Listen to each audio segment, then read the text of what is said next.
Professor Geert Hofstede, Professor Peterson, ladies and gentlemen, it is indeed with the greatest of pleasures that I welcome you here at this inaugural address of Professor Peterson. Professor Peterson was going to be this distinguished person to occupy for the first time the Geert Hofstede chair. It's a significant step in the history of economics teaching and economics research, at least at this university. I was going to say worldwide, but we haven't exactly examined the empirical evidence. But we believe at least that it will set a precedent for other universities in Europe, but also around the globe. It's a recognition of the important role which that fuzzy notion of culture plays in the economic behavior of mankind. You might say that everything was in Adam Smith and in Marshall. And indeed, I checked back, and the notion of culture does emerge, more in Marshall, by the way, than in Adam Smith. But it's only in passing that it is mentioned. And when one reflects on it, one realizes that Marshall and Adam Smith were still very much driven by economic behavior explained in terms of variables which were subject to ratio scales. Ratio scales, you know the ratio scales, there is an absolute, there's a true 0 point, and 2 means exactly double of 1, which is true with money, for example, or with trade, or with other variables. But of course, culture doesn't exhibit a ratio scale. You can't say that when a certain variable in culture is measured, say on a scale of 4, that means that it's exactly twice as much as 2. Culture is measured in a different way. And here comes, in my view, the great breakthrough, engineered by Geert Hofstede. He broke through the glass ceiling imposed by ratio scales, and that was in the 70s when he did his research, first at IBM and later at other places, in a way in which he became truly worldwide recognized as the father of culture in economics research, the father of culture in economics research, Geert. In my own life, in my own professional life, he has played a major role, and I mentioned that to him just a second ago. When I was vice president at the World Bank, there were actually quite a few missions which were under my responsibility. People of the staff of the World Bank going to developing countries. Very well-trained people, PhDs in economics of top universities in the US.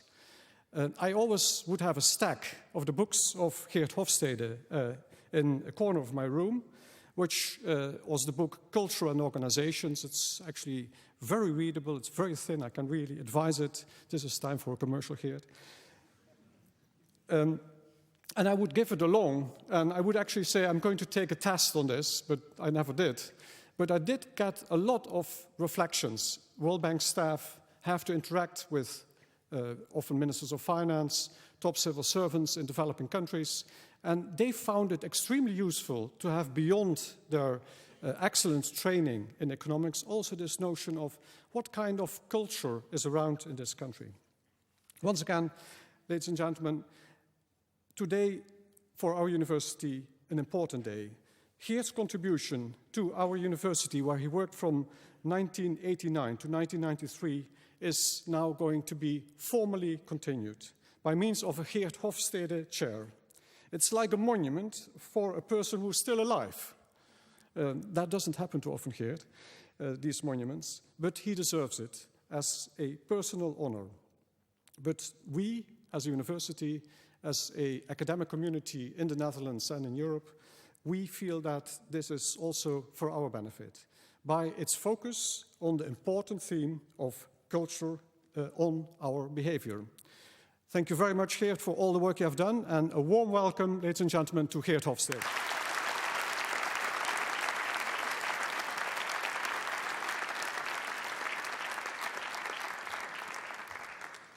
Thank you very much, Mr. President.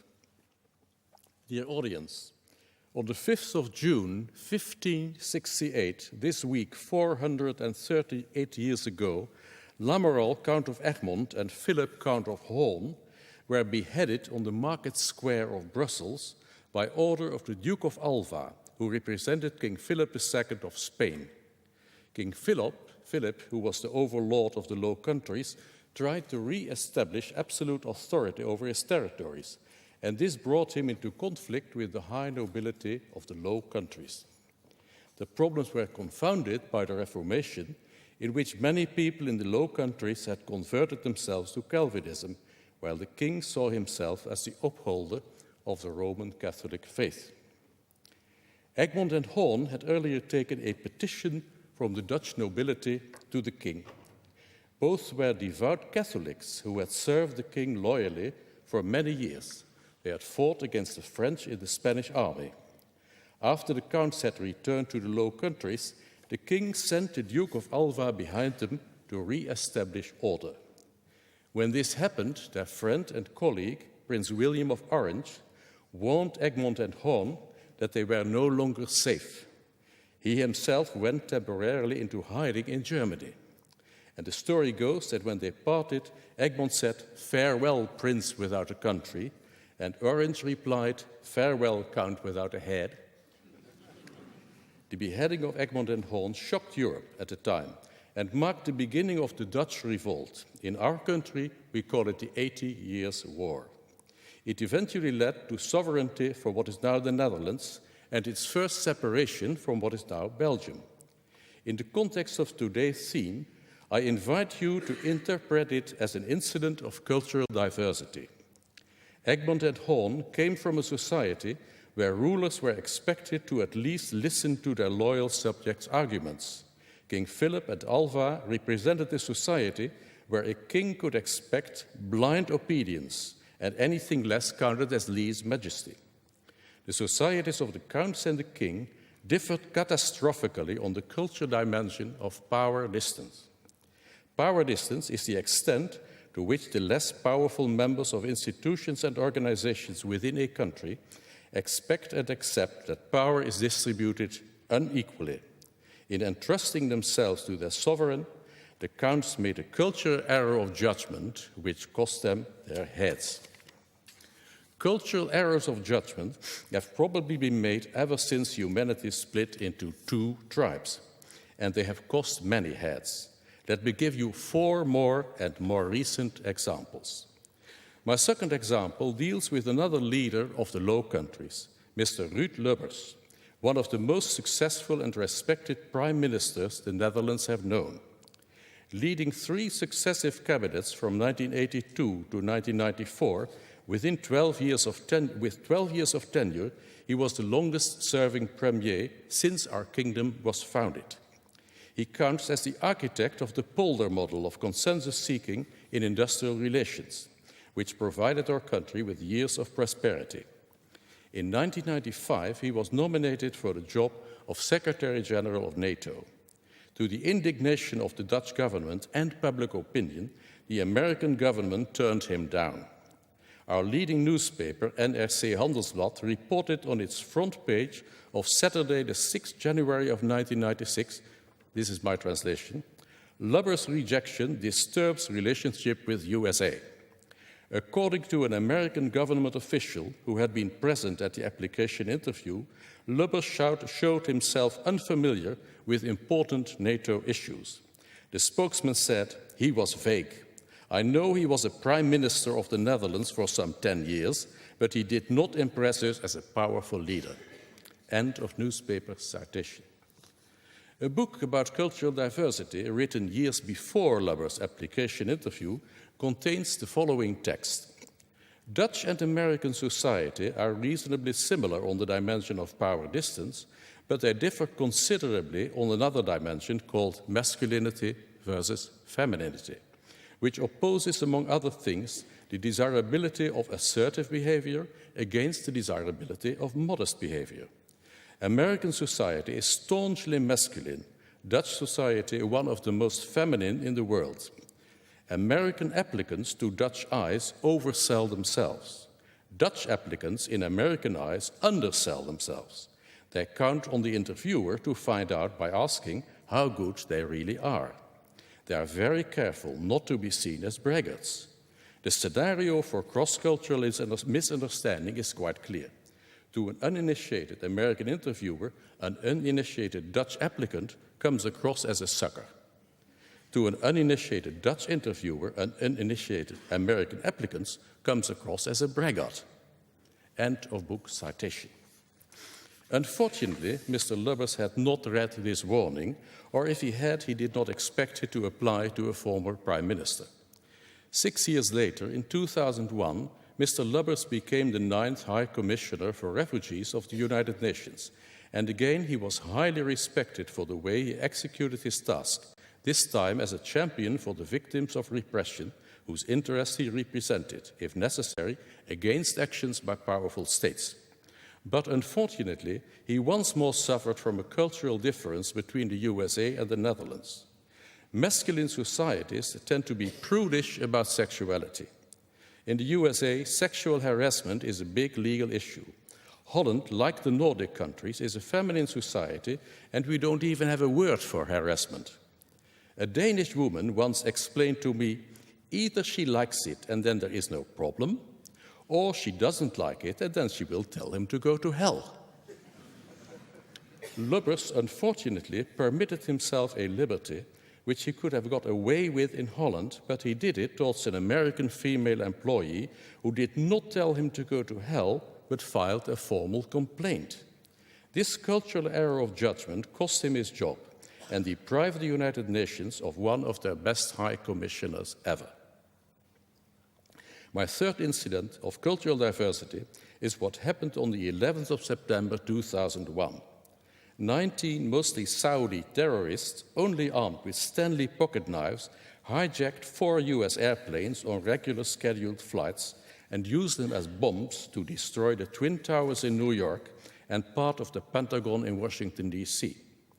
Amazingly, the secret services of the most powerful nation on earth had not foreseen this possibility. They made a cultural error of judgment along the dimension of individualism versus collectivism.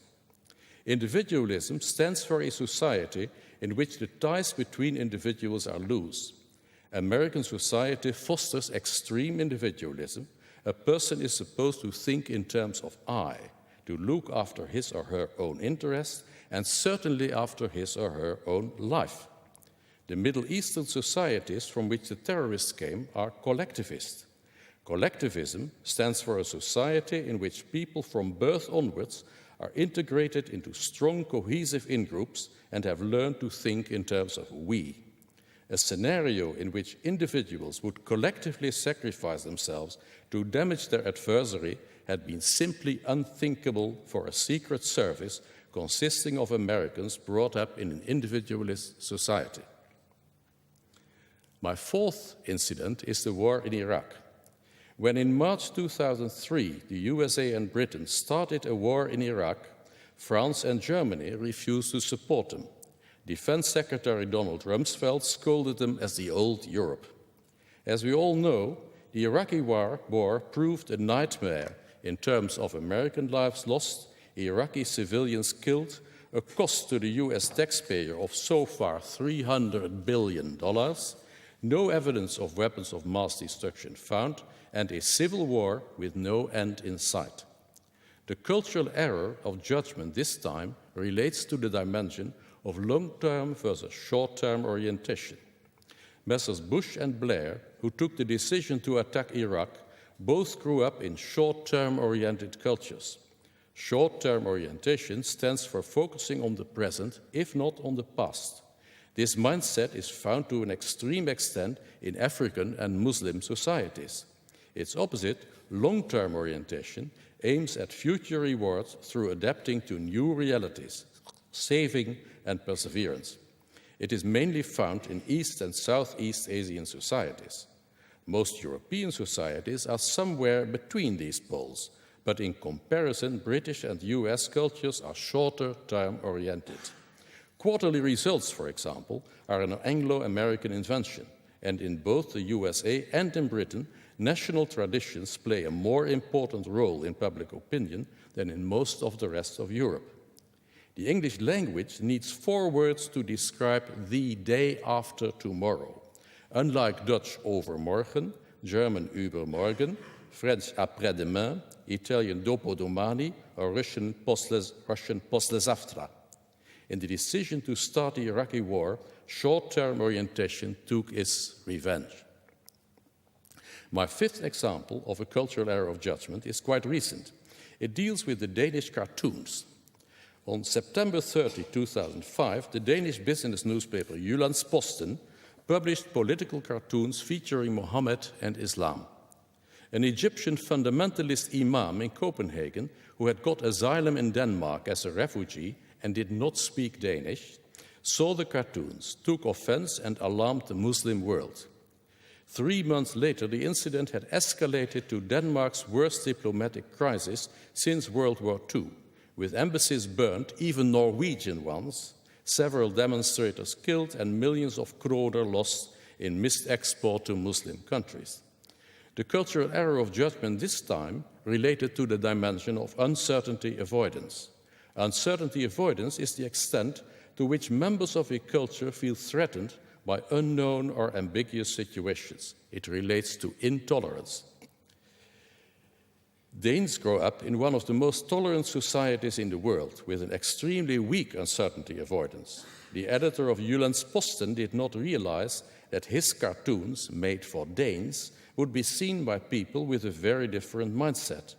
The Copenhagen imam had grown up in an environment with much stronger uncertainty avoidance, where children learn that what is different is dangerous. Dear audience, these 5 different cases related to 5 different dimensions of cultural diversity. Power distance for Egmont and Horn, masculinity versus femininity for Mr. Lubbers, individualism versus collectivism for the US Secret Services, short-term orientation for Messrs. Bush and Blair, and uncertainty avoidance for the Danish cartoons. And each case led to a catastrophe. My 5 examples were from political life, but it would not have been difficult to cite examples from the business world.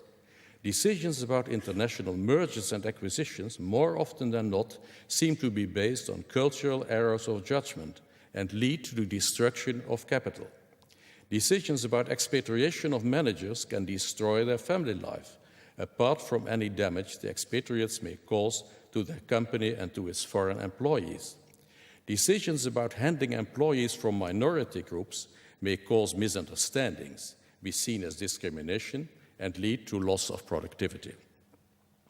Universities are not free from cultural catastrophes either.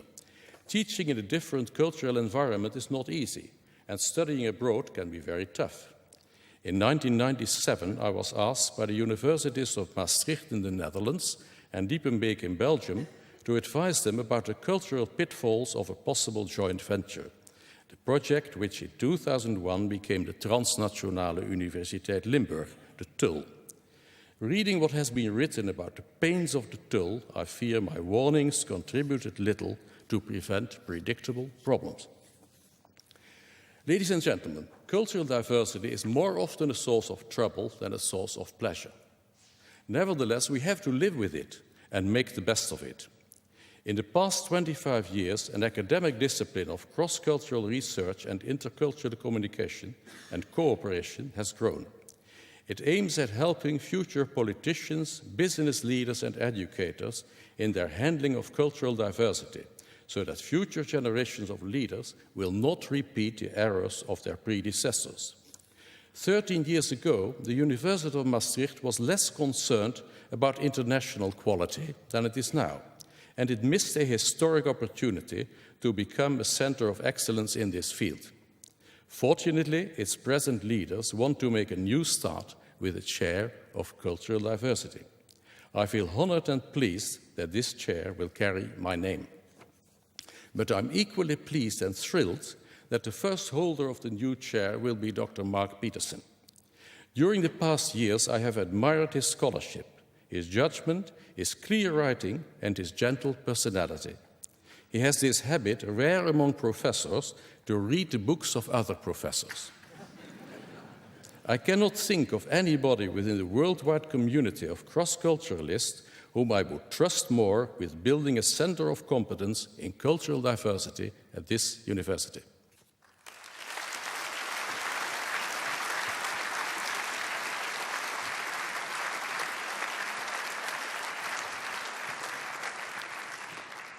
Ladies and gentlemen, as part of the symposium devoted to Geert Hofstede and the special chair, I would like to open this academic session in which Professor Peterson will present his inaugural address.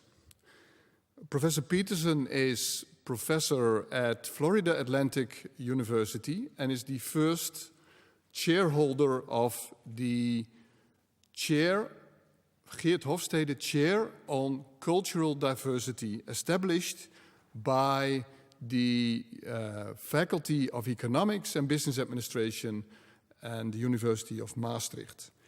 The title of his presentation is How Can We Understand a Multicultural World? And I would like to give the floor to Professor Peterson. It's my pleasure to be here this afternoon. Thank you for the very kind words, Gert. Thank you for the introduction. And thank you for inviting me to be the first chair of the Hofstede Chair in Cultural Diversity. It's a pleasure to be part of this organization here and to be part of, I hope, Maastricht for a period of time. What I'm going to try to do today is I'm going to talk about the history of culture research and the legacy that's left for the current situation in cultural analysis. I'll try to talk about the current situation in cultural analysis and then talk about some ways that the chair might be used, the resources of the chair might be used to further cultural analysis. So here we go. The idea of a Hofstede Chair in Cultural Diversity here at Maastricht makes particular sense. Maastricht has historically been a center of cultural sorts of issues in Europe going back thousands of years. That's continued through its role in the European Union. So Maastricht is an appropriate place for an emphasis on cultural diversity. Second, Professor Hofstede's work in cultural diversity has been unique. And there's always controversies about any body of work, but I want to encourage that to be put in perspective, that his contribution has been unique. So having a chair named after him at this location is particularly appropriate. As I try to get to the issue of how the chair might be used, I want to consider the intellectual history of cultural analysis, how Professor Hofstede has framed the current discussion of cultural analysis, some current controversies in cultural analysis, and I want to end with 6 possible ways, and there'll be lots of others as I get to know this area better, that the chair might be used.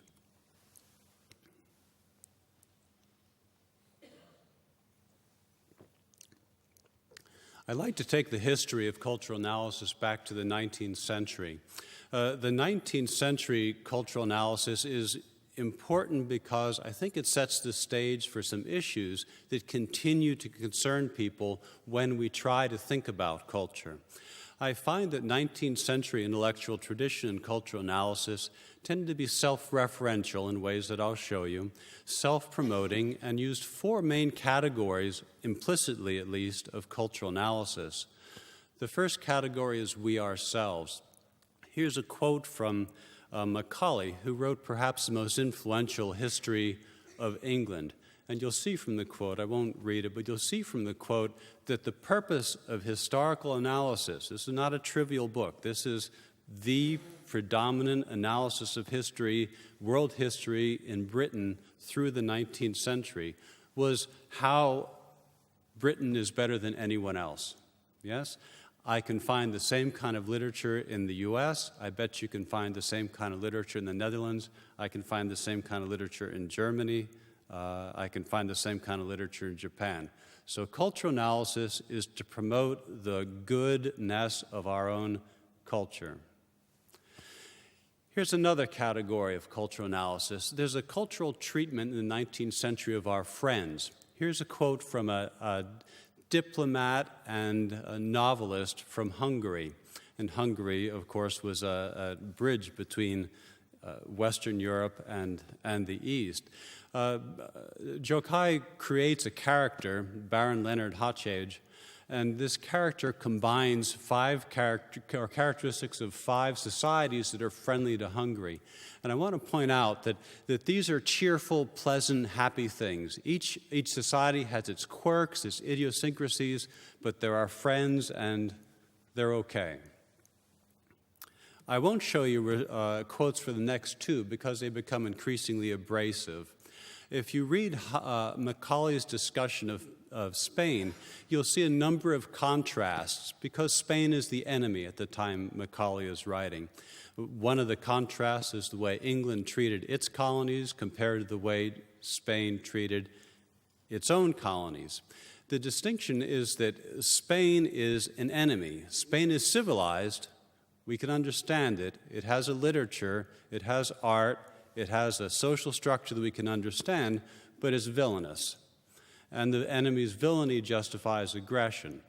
Again, self-referential. Cultural analysis is for the purpose of justifying our behavior towards an enemy. And the third is perhaps the most frightening. It's the self-referential nature of non-civilized, let's call it in a 19th century way, societies.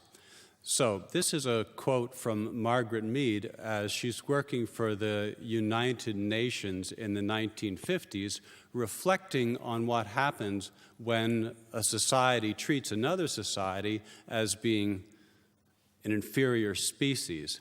And I think that I've read literature of the way one society in Asia views another society from this period, and you'll find the same thing. I've read literature about the way Europeans viewed Africans, it's the same thing, and the slavery heritage of North America, the same thing, and the elite literature, I think even of late 19th century Western Europe, you'll see the same thing even within some nations.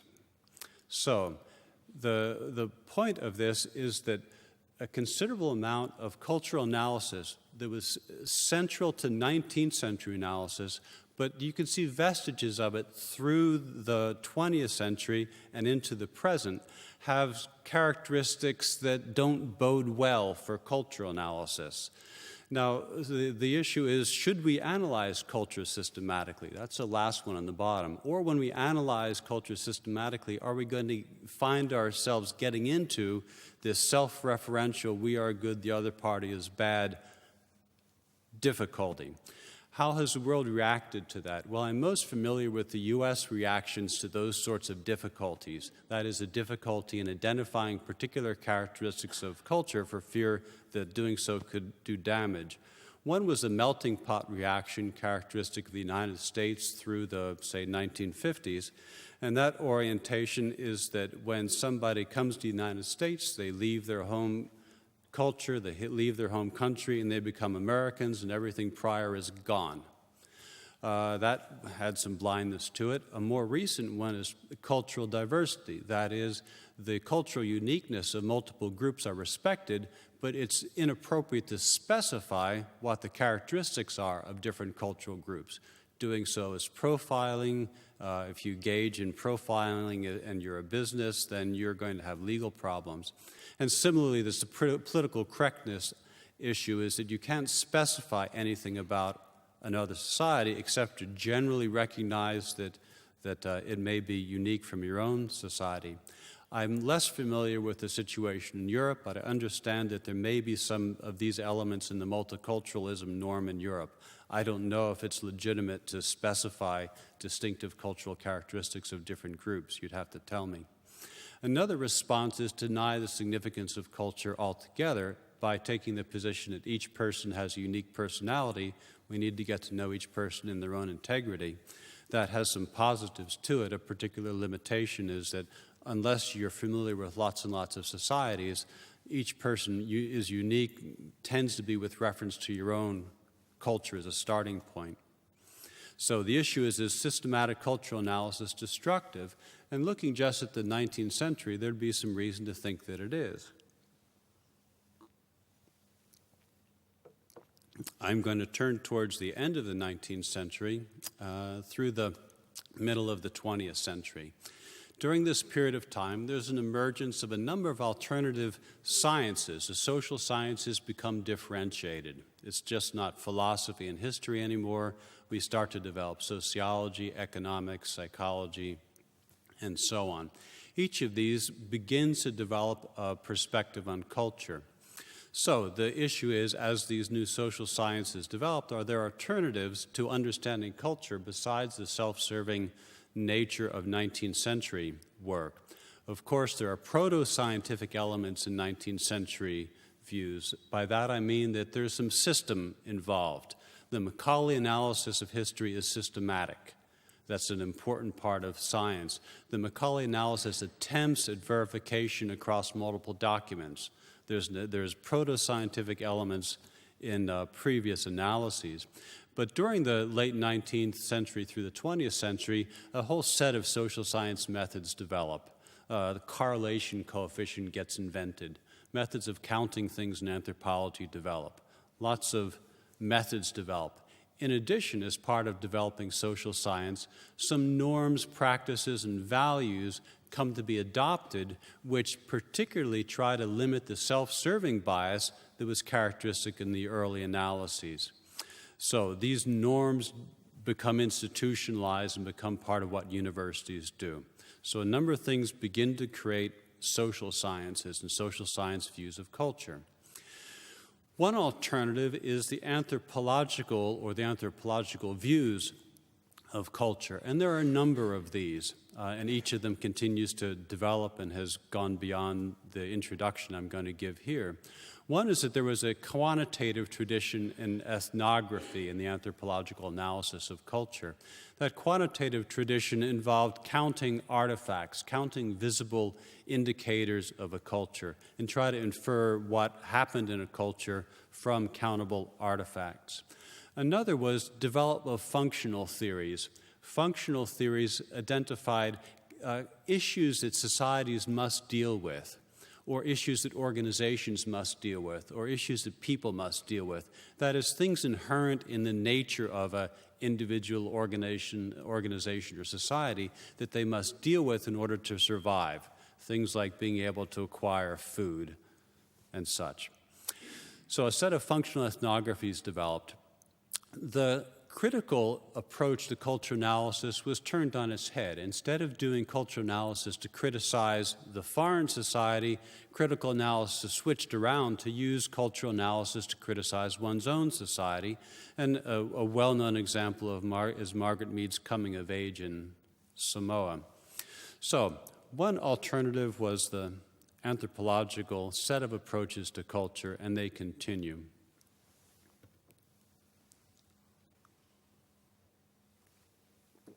A second set of alternatives developed in the emerging sociology and economics fields. The issue of culture versus structure as a determinant of human behavior has been central to sociology from the beginning. Weber is a well-known sociologist who took the position that it's the distinction between Chinese society and Protestant society that meant that science developed in the Protestant world and science did not develop in China. And more popularly, people are aware of the Protestant work ethic. he argues that it's the nature of the cultures of Protestantism compared to Catholicism, or nations or parts of the world influenced by those two religious orientations that determined much of what happened in those parts of the world. The alternative being Marx's structural interpretation, that is, the power relationships between economic communities are what determined attitudes. Change politics, you'll change attitudes, values, cultures. So the culture debate was central to the founding of sociology, much of which also had economics overtones. A more recent line within economics, I'm going to skip a lot of economics issues, but the line of economics research that I'm aware of that's closest to culture was a study done by the Massachusetts Institute of Technology of economic development, what causes economic development and what causes industrialization.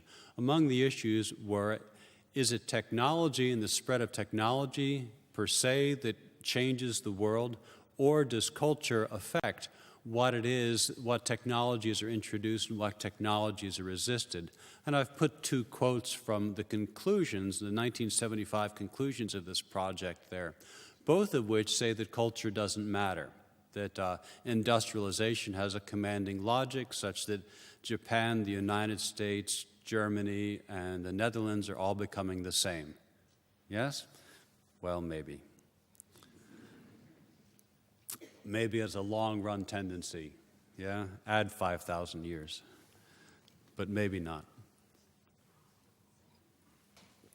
Third alternative, psychology begins to look at what people think, having gone through a period of looking only at how people behaved during the 30s and 40s. It begins to tend more to how people think. About the same time, the field that I identify with the most, organization studies, it's kind of a combination of the sociology of organizations and the psychology of organizations, began to emerge as a separate discipline, organizations being uniquely wonderful things. A number of lines of work in psychology and organization studies developed, mostly post-war, but not exclusively. One is the Rokeach study of values. Rokeach was a psychologist working in the United States who identified what he thought was a comprehensive list of all the values that people could care about in the world. That's from the country that gives you the World Series, right? Another line, that line of research provides some basis that's been followed. The idea of values and lists of values have been tremendously important in culture analysis and continue to be. In addition, as organization behavior developed, there are quite a number of studies dealing with organization behavior topics like leadership or group dynamics or job satisfaction in 1 or 2 or 5 or in a big study 10 nations. A whole patchwork of these little studies. Reviews of those studies emphasized that they were fragmented. That is, there was no theory of culture emerging. There was just lots of specific, impossible to integrate little studies, indicating that culture mattered, but not in a way that could be used very well. The same thing occurred in the organization theory and design. That means the more sociological aspects of organization studies had the same sort of tendency. So, as of an article published in 1981 and an article published in 1982, both say that there's no theory of culture available in psychology or in organization studies or in organization sociology. A little bit earlier, a review of the psychology literature provided some structure, some initial structure linked to a sort of a functional theory. The review was one presented by Inglis and Levinson. They used studies that had worked off of the label national character. That is, each nation has its own character based on typical anthropological or personality-based studies of its populations. And they provided a sort of a functional integration of those studies.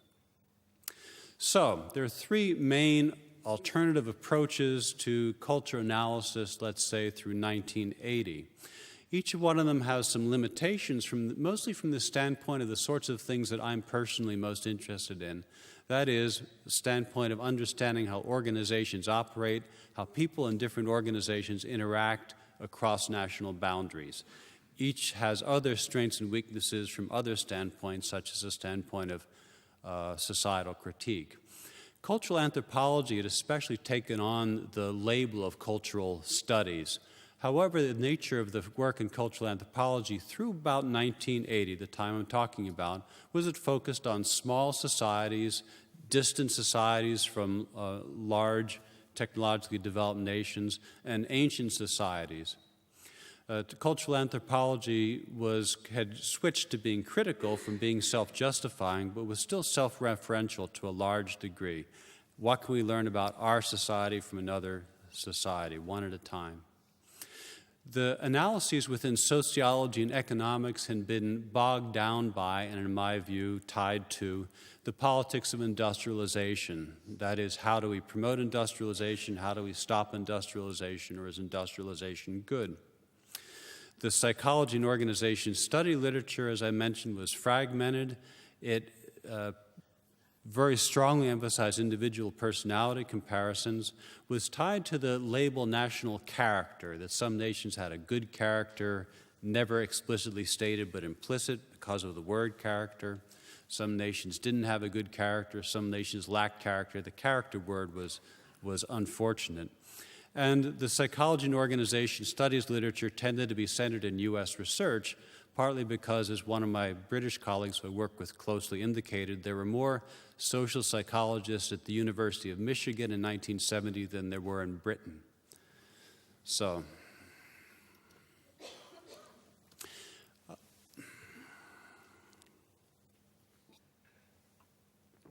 Professor Hofstede's work appears in 1980, and I won't list you the things that it was not, but basically his work did not have many of the limitations that I noted of the other alternatives available at the time.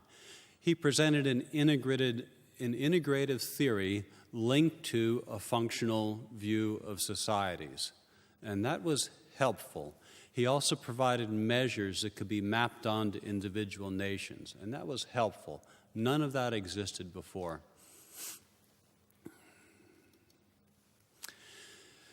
His work, and you've heard details of it, Professor Hofstede had just presented each of his dimensions, I won't repeat them.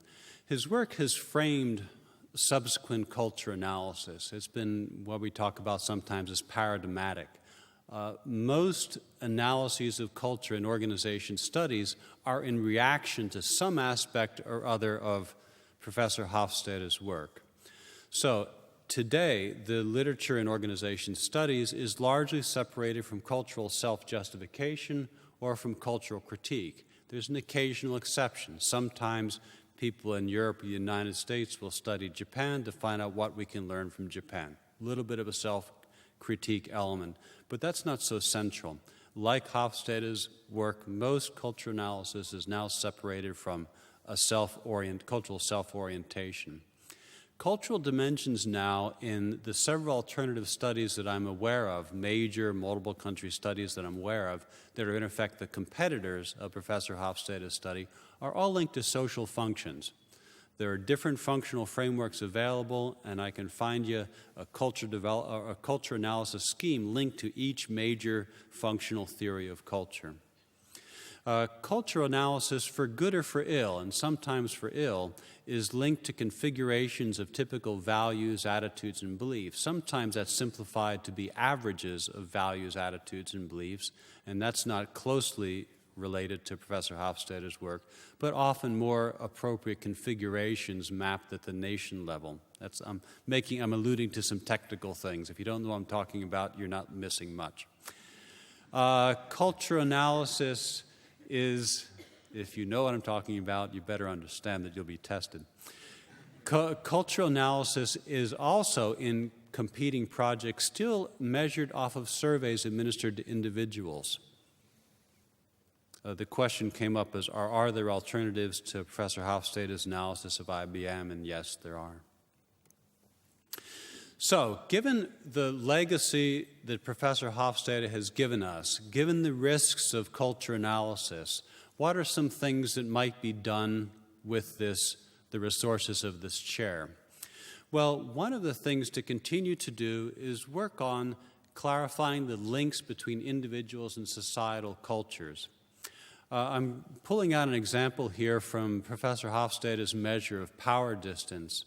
One of the questions asked, more or less, are people afraid to disagree with their managers?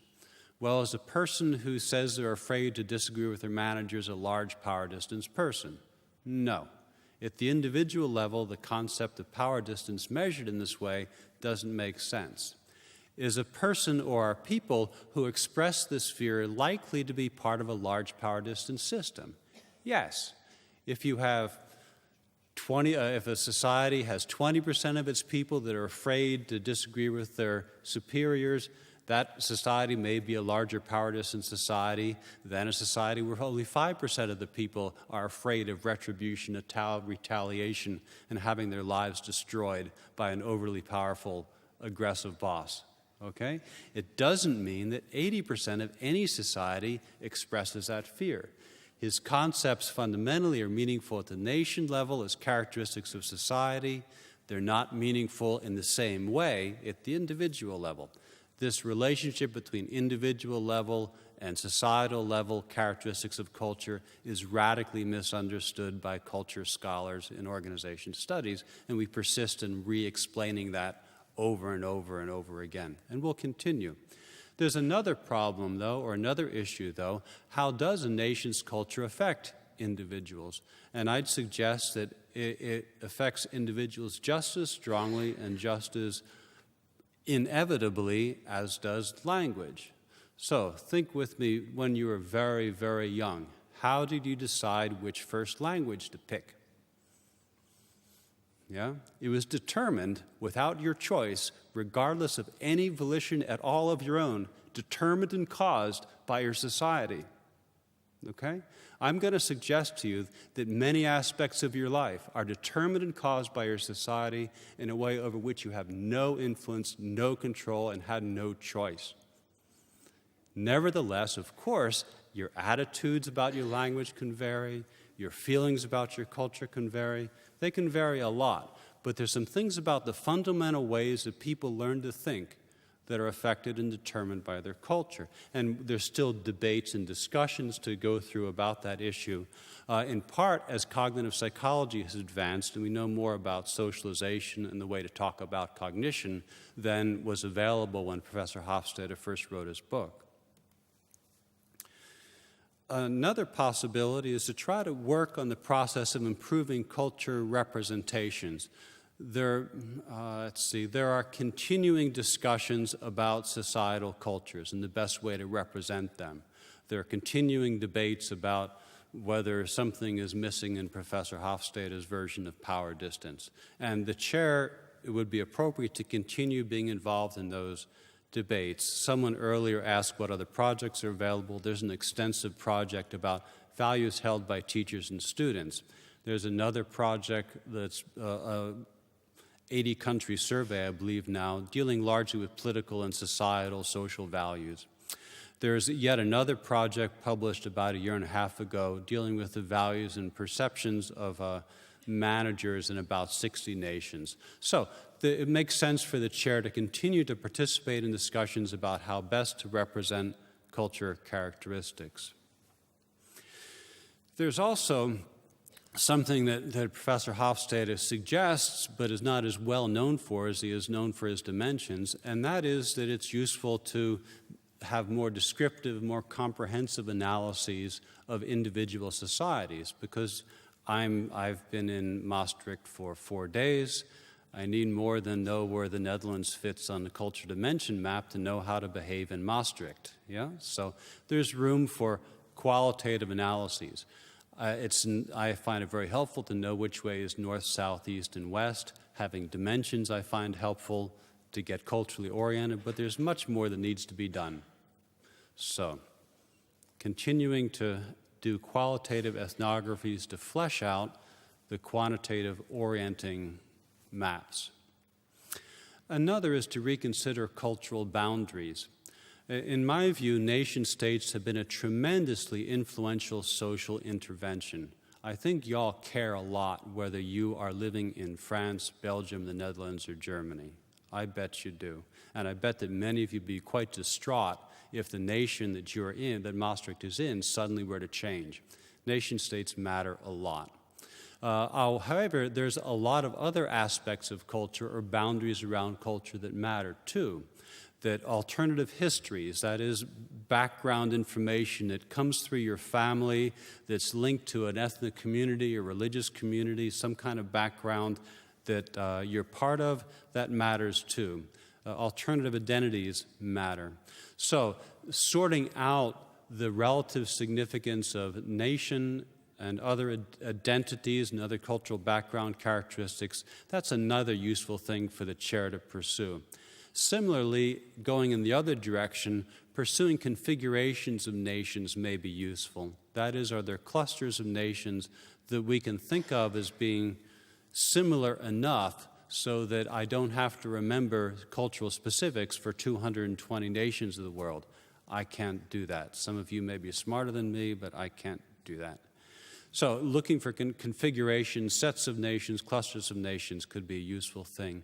Similarly, within nation regions, I've been looking at regions of Nigeria and with another colleague, regions of China, to see the extent to which geographic subculture within nation differences matter. And there's a good bit of more work to do in that area. It's just been identified as an important issue. Also, the topic of globally linked ethnic communities related to the preceding. One thing that's helping these sorts of reconsiderations of optimal ways of bounding culture or alternative ways of bounding culture is that some of these recent projects that are like Professor Hofstede's but different have codes for different sorts of cultural boundaries, like cities people were born in, or like characteristics of their background.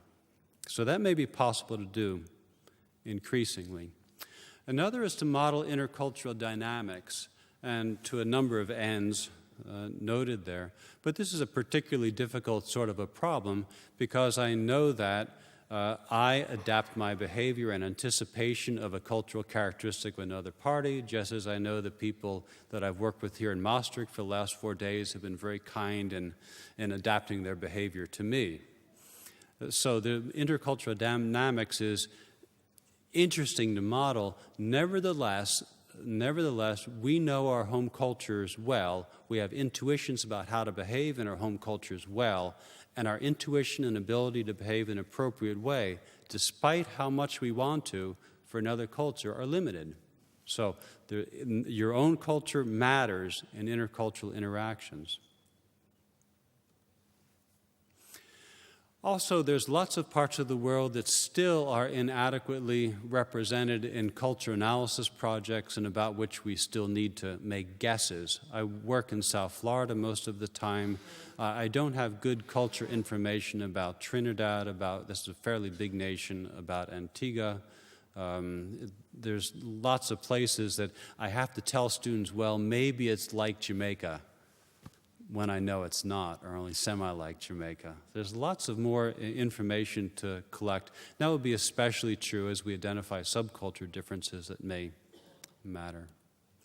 So, locating a chair here makes good sense. Evoking Professor Hofstede's tradition not only makes good sense, but it's inevitable if one were to study culture. And I look forward to finding ways to be part of this community. Thank you very much.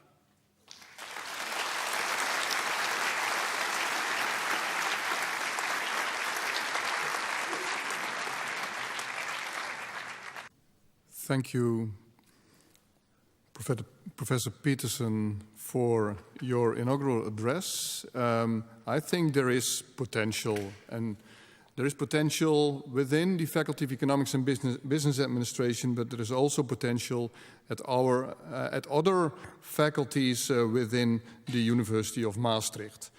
I would like to thank our president, Dr. Ritson, and also Geert Hofstede for his talk and speech during this official ceremony.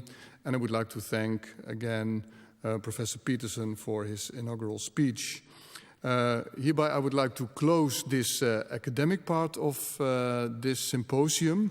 And in 10 minutes from now there is a panel discussion during which we, I think, can discuss very many of the things that have been discussed by the speakers during this session. Thank you very much for your attention.